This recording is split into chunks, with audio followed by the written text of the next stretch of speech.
কিভাবে বেগুনি বানালে ফুলকো হবে, ভাজার পরেও 3 থেকে 4 ঘন্টা মুচমুচে ভাব বজায় থাকবে, সেই সাথে বেগুনির গায়ে অতিরিক্ত তেলও লেগে থাকবে না, সেই রেসিপিটাই আজকে আমি আপনাদের সাথে শেয়ার করব।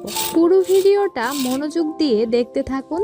আশা করি আজকের পর থেকে আপনিও কোনো রকম সমস্যা ছাড়াই পারফেক্ট মুচমুচে বেগুনি ঘরেই বানাতে পারবেন। পারফেক্ট বেগুনির সিক্রেট লুকিয়ে থাকে বেসনের গুলার মধ্যে, যেটা আমরা অনেকেই জানি না। ভিডিওটা দেখতে থাকুন, সব শিখে যাবেন। বেগুনি বানানোর সময় সবার আগে ব্যাটার বানিয়ে নিতে হবে।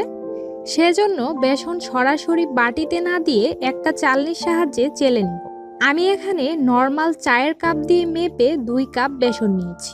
অবশ্যই বেসনের গুলা বানানোর আগে চেলে নেবেন, তাহলে বেগুনিগুলো অনেক বেশি ফুলকো হবে। বেসন চালা হয়ে গেলে এর মধ্যে 2 টেবিল চামচ দিয়ে দিচ্ছি চালের গুঁড়া। খুবই সহজ